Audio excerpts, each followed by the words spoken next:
usually 4 has worked well for us in the past, just because the officers are getting backgrounded, usually by other places. This last time we kind of got caught with our guard down. We didn't have those part-time people like we should have. We currently have one if we have Yep, we Ryan. would have one if we were to put Ryan Brown on. Okay. So, don't you have a young lady as well as a part-timer? We do not currently have a young lady. She's, It's a job shadow. Yep, are you talking about Samantha? Samantha's just job shadow. She's a high school student. Yep, she's a high school senior. oh, I thought there was a lady that was a part-time. Well, you got a lady who's in your reserve corps, right? We do have a lady that's also in I our forget her reserves. name. Yep, I believe she's still in college. Okay. Now, how would Ryan here balance out with his full-time employment at the jail? Well, currently what he's doing now is obviously his full-time job has to be the provider for his family, but he's willing to make adjustments with his other part-time job to fill our hours as needed also. So, in other words, you're saying that he would just give up the jail? Not No. necessarily. No. But if he comes on here as a part-time, and you say he would balance that with the city of Lewiston part-time? I can't speak for Ryan, but I'm assuming just in our conversation, he was going to keep his full-time job and balance the 2 part-time jobs. So Kind of tough. it is. Well, And that's I think why he'd like the hours. it's the reason we usually have 4 people, because it is very tough, and we're only having one of those people working at a time. So with vacations, with sick time, and all those special events that we do, we have to have that number. When would Nathan be able to start? As soon as I put in my 2-week notice, I get down there. Okay. You live around here? Yes, sir. Right now I live in Caledonia. Well, not in Caledonia, but my family farm outside Caledonia. Are you related to Joe? Joe. Joe Peterson. Swirsky? No, not as far as I know. It's possible it's a distant, but I don't think it's. So, you would be moving to Rushford? It's Possibly, not a requirement of the job. I don't think we should put him on a spot like that. So. Cut down on the driving. Can I ask you what piqued your interest about Rushford? Nathan? Well, sir, I initially was looking at Rushford to work a part-time position prior to the other full-time officers. It's the kind of community I grew up in, which was Caledonia. Okay. So very similar, maybe a little bit bigger than Caledonia, or rather Caledonia's a little bit bigger than Rushford, but still primarily a farming community. It's a lifestyle I know, it's a type of town that I understand. I'd like to stay in the area due to my family has a business I'd like to be involved with in Caledonia, so Okay. that's. I was just curious. Thank you.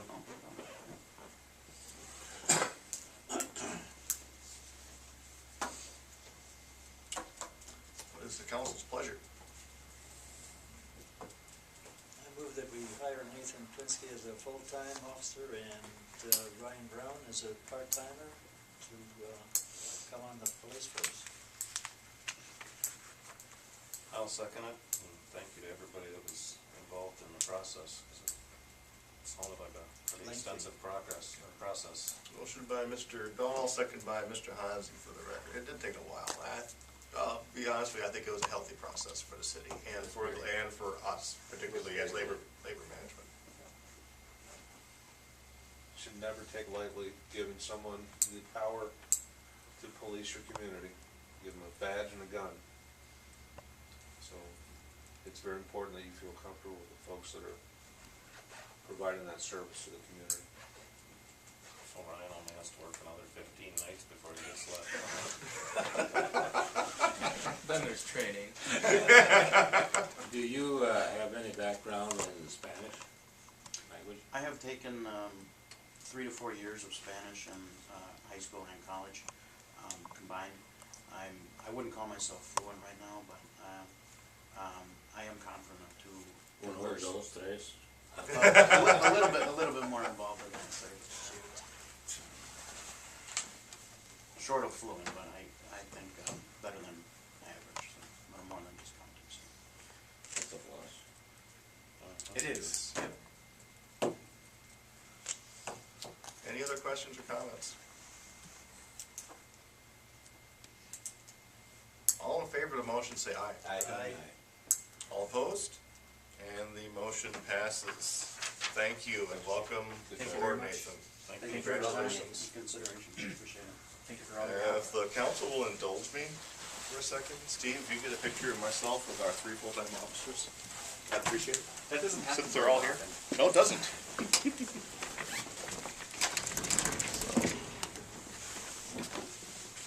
So let's see here. Let's get in the middle. Brian, how much? Let's go over. Oh, wait a second. Can I stand up Put you over here. You stay out of there, no Kathy. Congratulations. I'm get to be from on. Smile.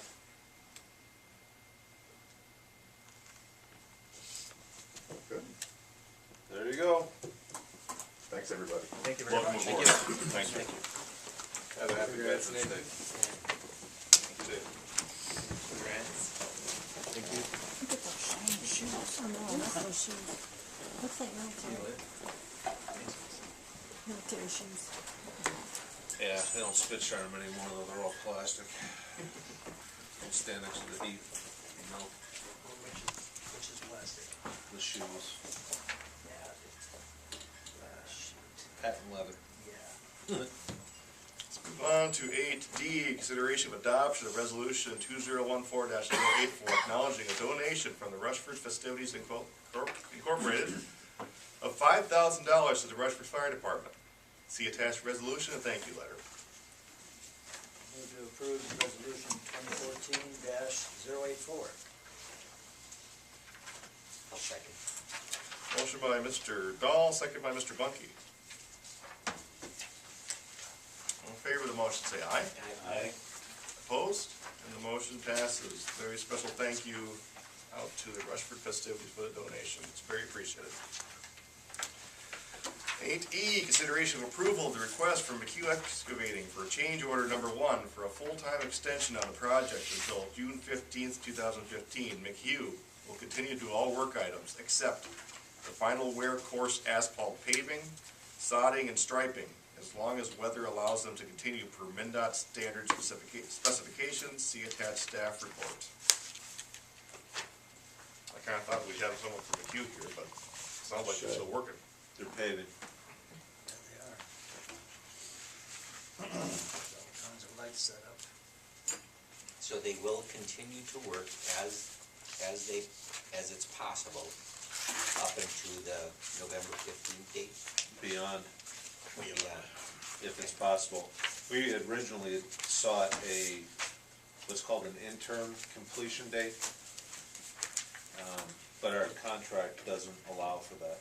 MnDOT pointed that out to us. We wanted to originally say that they needed to be substantially done by the 26th of November, but again, the contract provisions don't allow for that. And rather than get lawyers involved and draft something up to try to change the contract, we thought it would be best to just add the days on the end. We knew we were gonna have to come back in next year anyway. It's best for the roadway to drive on it over the winter and then put the final wear course on next year. My concern is with the temperatures, they're not gonna be able to put curb down, they're not gonna be able to put the sidewalk down. But they can prepare these sidewalks for concrete. Right, and some of the sidewalk areas, we're gonna need to have a conversation with the contractor about putting bituminous down to at least make it so that it's somewhat passable over the winter months. You know, the fact of the matter is, you know, the 15th is, you know, it's what, Saturday? And the way the weather's shaping up this week, had it been like last year, and they would have gotten substantially closer to having it completed.